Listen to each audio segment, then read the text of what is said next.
Hey, Neil and Brent, this is Steve-O. I'm at the Pechanga Arena AHL Playoffs Pacific Division Finals between the San Diego Gulls and the Bakersfield Condors. You're watching Post to Post. Let's go, Gulls! Hello and welcome to Post, the channel where we discuss all things hockey and all teams. Our final series recap of round 2. I do not have my partner in crime here at the moment. He's gone to an event or a gala or something, I don't even know.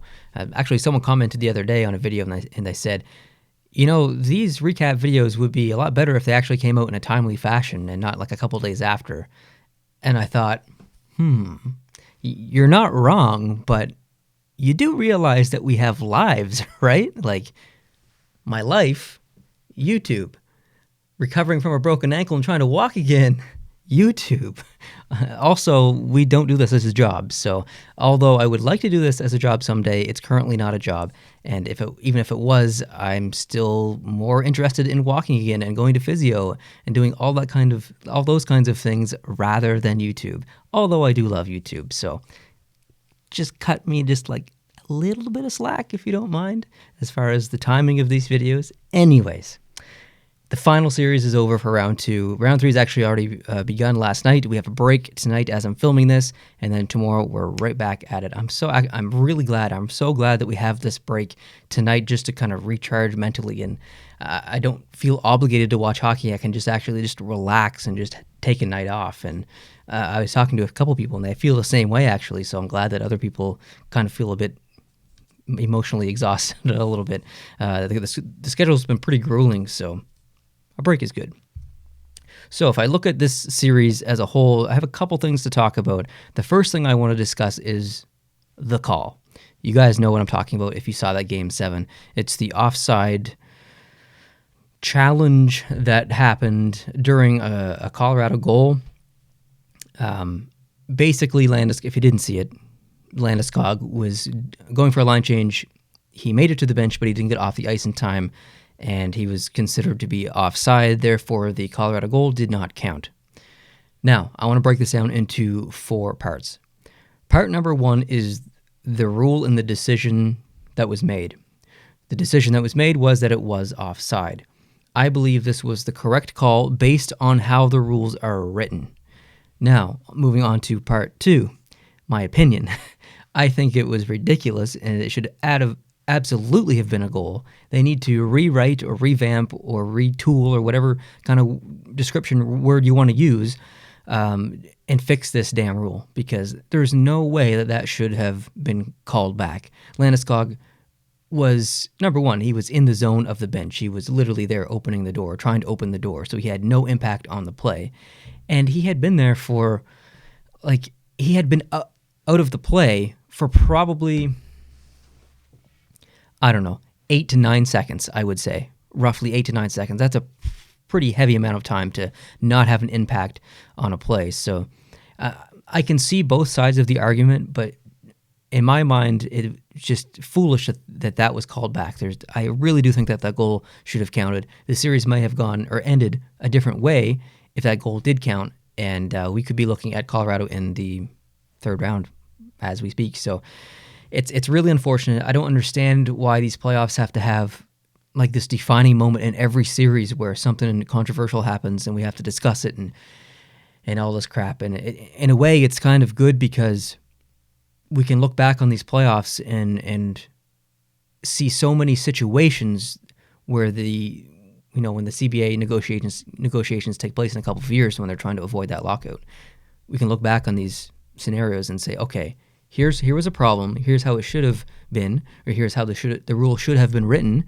Let's write it correctly this time, and let's implement it into play in the coming season. So while this is very frustrating now as a hockey fan, and even for teams, obviously, long term, this is probably a really, really good thing for hockey to have these really crappy things happen now, because it forces change of the rules and change in a positive way. So there is positivity, even though there's a lot of negative right now. The third part of this was Landeskog. I don't necessarily blame him for the offside, but realistically, he could have gotten off the ice a lot quicker than he did. So although I don't directly blame him for the decision or the offside. I would have been nice to see a little bit more hustle from him, especially as the leader of the team. You want to lead by example, and that means coming back to the bench quickly and getting a line change and not putting yourself into that potential situation. And he said basically that exact same thing about himself after the game. He completely took ownership for it, so mad respect for Landeskog for doing that. But it definitely wasn't all his fault. The fourth part was Varlamov, who was on the bench. And usually when teams have their backup goalies on the bench, they man the door, they open the door, and they watch for players to come back. And they can't be part of the game, but that's one way that they can contribute to their team, even if it's completely insignificant and minute. It's just a little thing like that, as we just can see in this play, can make a difference. If Varlamov had been standing up by the door and opening it, that goal would have counted. So I have a bit of issue with Varlamov just sitting there, uninterested in the game. He just sat there and didn't move. So I would have really liked to see him be a little bit more engaged. And obviously it's tough. I mean, you're technically probably supposed to be the starting goaltender, and if you had made a prediction at the beginning of this season, you probably would have predicted that Varlamov would have been in net for them during the playoffs, but he's not, and maybe that's upsetting him, and that's fine. I'm not necessarily blaming him for being upset if that's the case, but I would have liked to see him a little bit more engaged. So it's a lot of different factors that made that call or non-call, I guess, happen. So it is frustrating, but anyways, that's my thoughts on it. I hope they change the rule. I feel really bad for Colorado, and hopefully this gets fixed. Next on my list to discuss is Martin Jones. You guys know I really ripped him pretty good there in the first round. He was really inconsistent, the most inconsistent goalie in the first round. But I really thought that he was fantastic this series. He completely redeemed himself, made me look like a fool for calling him out last series, and I'm fine with that. I'm totally happy with that. He played fantastic, so I'm very happy for him and San Jose fans. Another person that I've called out recently, Erik Karlsson. I thought honestly, and I said this in a recent podcast, I honestly thought Erik Karlsson looked fantastic. Probably the first 4 games of this series. The last 3 games, again, I found myself becoming very frustrated with Erik Karlsson. Now, he usually plays in a line with Brendan Dillon, which is fine, but there was a particular play, I believe it was in game 5 or 6, where Dillon had made a mistake and covered the wrong person, and Karlsson was visibly upset about it on the ice, and even more so when they went back to the bench. Karlsson was just ripping Dillon on the bench, and Dillon was just sitting there looking ahead. I mean, Dillon's no rookie. He's been around for a while, so interesting to see that dynamic, and it's interesting to see coming from Karlsson. It seems like every time he's on the ice, the other team scores, and when they do score, he just goes and looks at another one of his teammates as if it's their fault. It's really frustrating. I don't understand it. He's a -5 and he's got 12 points. I know it's not all about plus minus, but if you watch the game, you can see his mistakes, and yeah, he does a ton of good things on the ice. He's one of the best defensive players on the ice, but he's one of the worst defensive players on the ice. So it's a very frustrating time to watch Erik Karlsson when he plays 4 really good games and then 3 not so great games, because you can see it there. You can see the potential. You know what kind of player he can be, and you can it's just really frustrating seeing him rip his other players for being not defensively good, and he's probably the worst defensive player on the team. So anyways, Nathan MacKinnon looked like he might have got injured in the first period there. I don't know if it was actually a serious injury, because he did come back, but he left. And when he came back, I would say that he looked fine, but I mean, you always have to wonder, right? There are so many undisclosed injuries that we just don't know about until after the playoffs are over, until after the series are over. So I'm interested to see some reports out of Colorado of what actually happened to him during the game. And maybe it's already been released. I don't know. I didn't see anything. I did take a look on Twitter, but if you guys did hear of anything, please let me know in the comments. So yeah, it's going to be interesting to see if he has any long-term or significant injury from this. It didn't look bad because he came back, but who knows? I felt Colorado as a whole in this series were pretty undisciplined. If you're going to be undisciplined, make sure it's not against San Jose because San Jose has one of the most deadly and impressive power plays in the entire NHL, not just the rest of these playoffs, in the entire NHL. So I think that really, really hurt Colorado a lot. I mean, I'm just going to pick on Zadorov for a minute. You have Zadorov, who's a big guy. He plays extremely physical. He throws his body around a lot. He lays a lot of big hits, most clean. I would say actually almost all clean.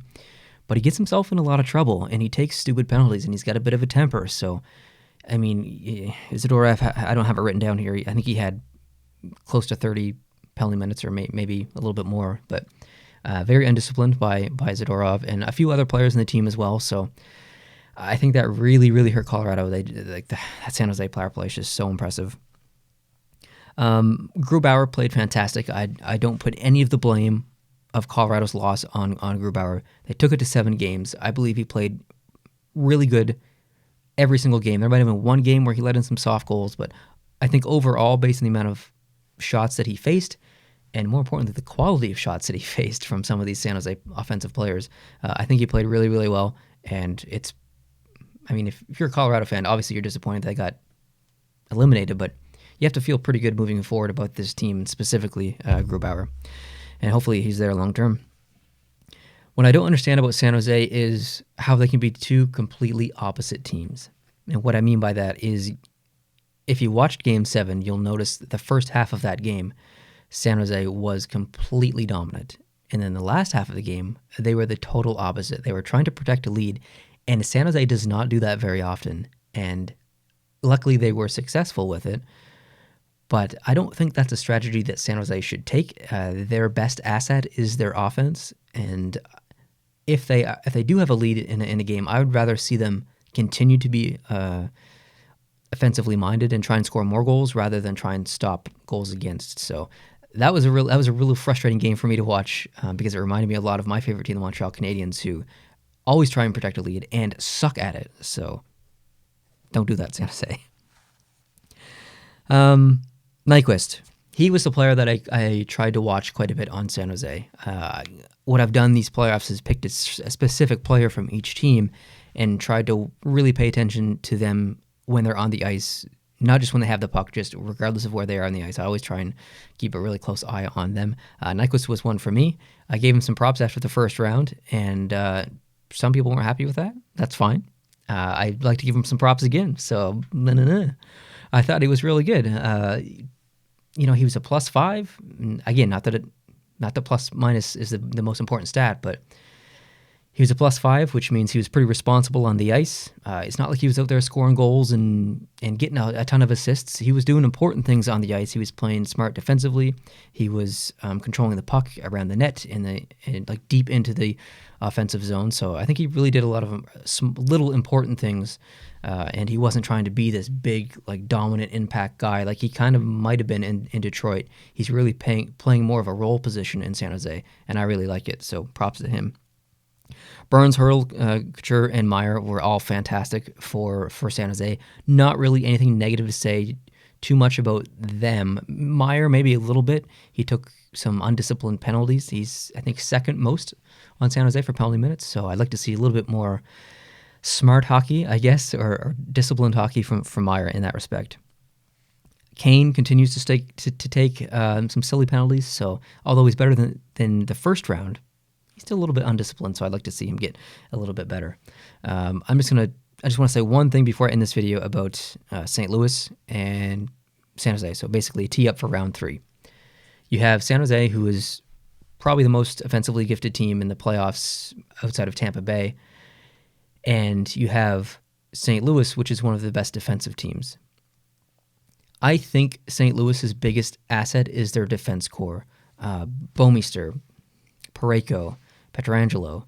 Not so much Vince Dunn. He's probably the weakest, I would say, out of their top 6, but it's a pretty decent core, and I think the way that San Jose plays, or the way that San Jose played against Colorado, is not going to be the same as St. Louis. Although their styles are different between Colorado and St. Louis, I think they're defensively two completely different teams. San Jose is really going to struggle with St. Louis. St. Louis is going to dump that puck a ton, dump and chase, and it's going to wear San Jose out. They're going to be really frustrated with it, and it's going to work really well because when you're playing dump and chase against people like Carlson, who's recovering from an injury and who is playing poor defensive hockey right now, Burns, who is more offensively minded all the time, so he's going to want to move the puck out of the zone. He's not going to want to be in his own zone grinding it out. Vlasic, who plays a lot of big defensive minutes, wearing him down defensively. Like, I think you'll see a pretty strong San Jose team in the first probably 2 or 3 games, but in the last couple of games of this series, and I think it will be a long series. I think it might go 6 or 7 games. I really think San Jose is going to wear down.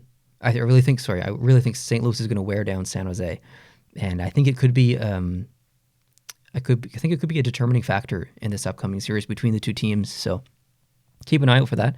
It's going to be a lot of grinding by St. Louis and trying to tire out the San Jose team. And San Jose is going to get frustrated not being able to break into the St. Louis zone.